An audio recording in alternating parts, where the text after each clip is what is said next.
오늘 말씀에서 예수님은 첫 번째로 너희는 작은 자 중에 하나도 업신여기지 말라 이렇게 말씀하고 계십니다.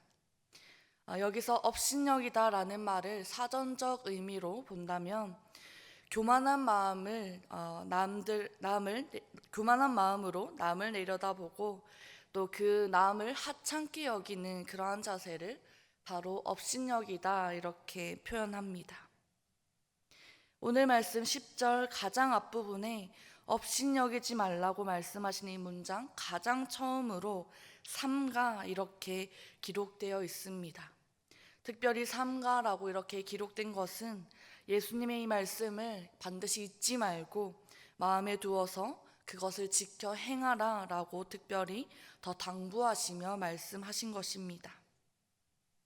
하나님 나라에서 이 자금이 어떠한 상황에서든 그 무시의 이유가 될 수가 없습니다. 하나님 나라 안에서는 그 어떠한 이유도 누군가를 업신여길 이유가 되지 못합니다. 이 세상은 어떻게든 기준을 세워서 사람들을 이리 나누고 저리 나누고 또 그렇게 줄을 세우지만 하나님의 나라는 세상이 삼은 그 기준으로 그 어떠한 사람도 버리지 않는 것이 바로 하나님의 나라입니다. 이어서 오늘 말씀 10절 하반절에 천사들이 하늘에서 하늘에 계신 내 아버지의 얼굴을 항상 배웁느니라 라고 이렇게 기록하는데요. 하늘의 천사가 우리의 모습과 모든 사정을 살피며 온 세상을 다스리시는 우리 왕 되신 하나님께 그것을 보고한다라는 것입니다. 그렇기에 우리는 우리의 행동이 먼저 하나님의 뜻에 또 예수님 말씀하신 그 명령에 합당한지를 순간순간마다 매번 되돌아보아야 합니다. 혹은 내가 잘못한 행동을 하거나 또 잘못된 방향으로 나의 몸이 틀어졌다면 우리의 언행을 빠르게 고칠 줄 알아야 하는 것입니다. 이렇듯 예수님은 작은 자 또 큰 자 할 것 없이 하나님께서 직접 지으신 이 한 사람 한 사람 그리고 한 영혼 또 한 영혼을 이토록 귀하게 여기십니다. 우리 한 사람 한 사람을 향한 그 예수님의 마음은 이 세상 어떤 말로 그것을 표현할 수 있겠습니까? 이러한 예수님의 마음은 오늘 본문 12절에서 14절 말씀에도 계속해서 잘 드러나고 있습니다. 예수님은 이렇게 말씀하십니다. 만일 어떤 사람이 양 100마리가 있는데 그 중에 하나가 길을 잃게 된다면 남은 99마리를 산에 두고서라도 그 길을 잃은 양을 찾지 않겠느냐 라고 말씀하시고 또 만일 그 한 마리 양을 찾게 된다면 길을 잃지 않은 99마리보다 이를 더 기뻐할 것이다. 이 작은 자 중에 하나라도 잃은 것은 아버지의 뜻이 아니니라 라고 이렇게 길 잃은 양과 목자의 비유를 드십니다. 여기서 양이라는 이 동물의 특성을 살펴볼 때에 하나님 앞에서 연약하고 앞을 잘 보지 못하는 우리와도 비슷한 것 같습니다. 이 양은 눈이 잘 보이지 않는 동물로 잘 알려져 있습니다. 이 양이 자기 앞에 낭떠러지가 있다고 해도 그냥 일단 가고 본다고 합니다. 또 뛰는 속도가 느려서 다른 동물로부터 위협에 쉽게 노출되는 동물 중에 하나라고도 합니다. 그래서 이 양들은 그들을 지키는 목자가 없다면 어쩌면 동물들 중에서 가장 빨리 멸종될 수 있다라고 하는 이야기도 있더라고요.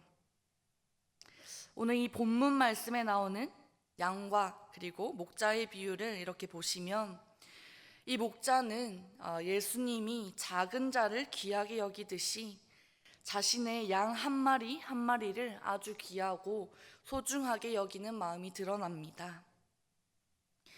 앞을 보기 힘든 이 양들에게 목자가 없다면 이 양들은 죽은 목숨이나 다름이 없지만 양들에게 한 줄기 빛과 또 그들에게 소망이 있는 것은 그들에게 목자가 있고 그 목자가 자신의 양들을 절대 가볍게 여기지 않는다는 것일 겁니다.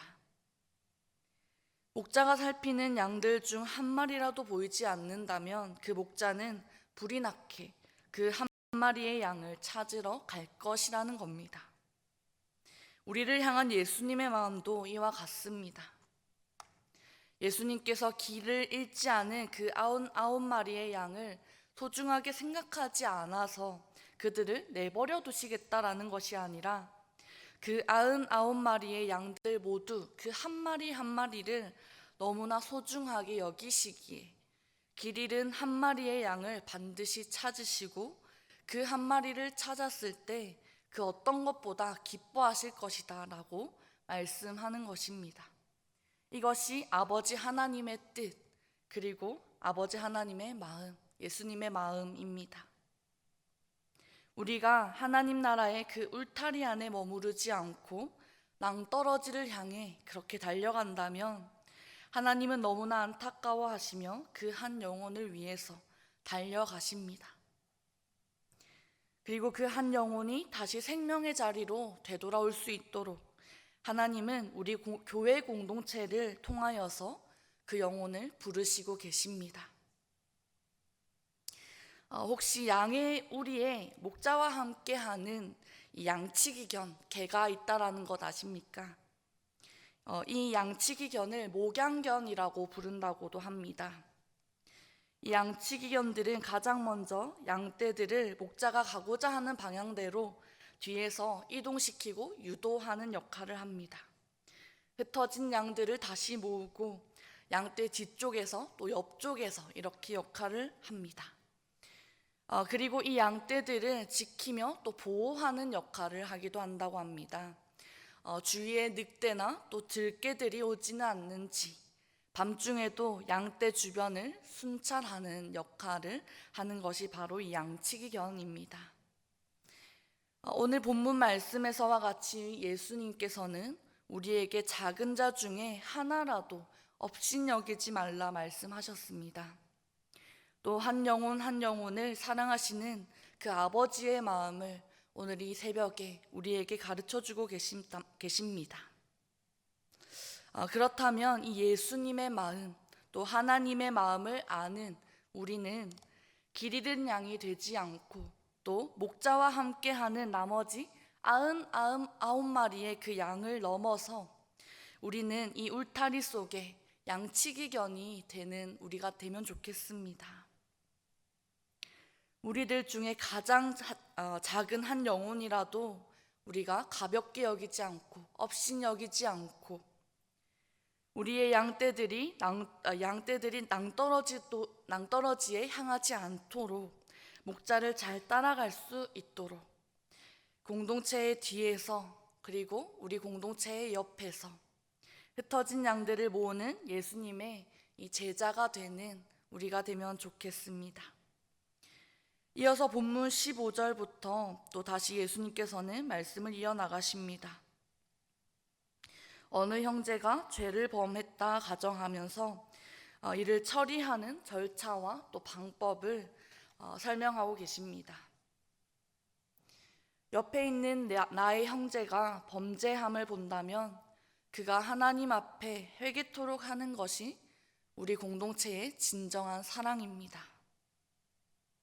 내 형제가 죄를 범하거든 그 사람과 독대하여 그에게 사랑의 마음을 권고하라 라고 말씀하십니다. 여기서 권고하다라는 말을 원어적 의미로 살펴본다면 빛으로 가져오다 그리고 빛에 노출시키다 라는 뜻을 가지고 있습니다. 상대의 잘못을 너무나 쉽게 드러내고 또 우리가 가벼운 마음으로 공공연하게 이 공동체에 그의 잘못을 드러내는 것은 안 되겠지만 먼저 사랑의 마음으로 우리가 그가 죄를 깨달을 수 있도록 그리고 그 죄를 깨닫고 회개할 수 있도록 개인적으로 먼저 사랑의 마음을 가지고 권고하여서 그가 하나님의 밝은 빛으로 나올 수 있도록 그렇게 하라는 것입니다. 15절 마지막 부분에 만일 들으면 내가 내 형제를 얻을 것이요 라고 기록합니다. 이 또한 오늘 본문 앞부분에서와 마찬가지 내용입니다. 범죄한 형제가 죄를 깨닫지 못하여 회개하지 않고 낭떠러지로 향하고 있다면 우리는 공동체 속에서 예수님의 제자가 되어 양치기 견의 역할을 해야 하는 것입니다. 범죄한 그 영혼이 잃어버린 한 마리 양이 되지 않도록, 그리고 목자와 함께 안전한 길로 돌아오게 할 수 있도록 우리는 그렇게 옆에서 이끌고 동력해야 한다라는 것입니다. 이렇게 우리가 한 영혼을 얻고자 하는 이 사람은 예수님을 마음에 가진 자입니다. 이어서 예수님은 말씀하시기를 이를 듣지 않는다면 한두 사람을 더 데리고 오라고 말씀하시고 그 한두 사람으로 더 권고하라고 말씀하십니다. 이 또한 듣지 않는다면 마지막으로 교회의 건의로 권고하라고 말씀하십니다. 이렇게 한 영혼을 구하는 것이 결코 쉬운 일이 아닙니다. 충분한 인내심이 필요하고 기도가 필요하며 노력이 필요합니다.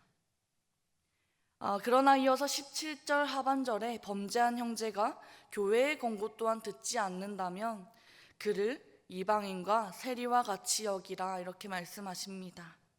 이것이 범죄한 형제를 향한 마지막 조치, 마지막 방법입니다. 이 당시 이방인과 세리는 유대인들 사이에서 꺼려하는 대상이었다고 합니다. 그들을 죄인들의 집단이라고 여겼고 그랬기에 이 이방인과 세리는 유대인 공동체에서 이렇게 쉽게 들어가지 못하는 그러한 사람들이었습니다. 예수님은 마지막 이 교회의 권고를 듣지 않는 자에 대해서 아주 이렇게 단호하게 말씀하고 계십니다. 성도가 교회의 진리에 순복하지 않는다면 그는 참된 성도가 아닌 것입니다. 그렇기에 이방인과 세리와 같이 여기라는 말씀은 교회 공동체에 그들이 함께 할 수 없도록 그렇게 조치하라라는 말입니다. 이제 오늘 본문의 마지막 말씀입니다. 오늘 말씀 19절과 20절을 살펴보면 예수님께서는 한 공동체가 한 마음 그리고 한 뜻으로 기도하는 일이 얼마나 중요한지 그렇게 우리에게 가르쳐주고 계십니다. 여기서 중요한 것은 무엇보다 하나님이 기뻐하시는 뜻 안에서 기도하는 것이 중요할 것입니다. 하나님의 뜻 안에서 합심하여 기도한다면 아버지 하나님께서 그들을 위하여 그 기도를 이루게 할 것이라고 말씀하시고 또 두세 사람이 예수 그리스도의 이름으로 모였다면 우리 예수님께서도 그들 중에 반드시 함께 할 것이다 라고 말씀하고 계십니다. 오늘 이 새벽의 말씀을 잘 기억하시고 또 마음에 새기시고 하나님의 뜻 안에 거하는 자 그리고 우리 예수님의 마음을 아는 자 그렇게 되시기를 소망합니다. 함께 기도하겠습니다. 아버지 하나님, 오늘 이 새벽 귀한 말씀 주심에 감사합니다. 예수님께서 말씀하신 것과 같이 우리가 하나님 아버지의 마음 그리고 예수 그리스도의 그 마음을 깊이 알아서 우리 스스로 그 누구도 업신여기지 않게 하시며 한 영혼 또 한 영혼을 귀하게 여기는 그러한 자가 되게 하여 주시옵소서. 우리가 모인 자리가 예수 그리스도의 이름으로 모인 자리가 되게 하시고 하나님 아버지께서 기뻐하시는 그 뜻 가운데 마음을 모아 열심으로 기도하는 우리 공동체 그러한 자들 되게 하여 주시옵소서.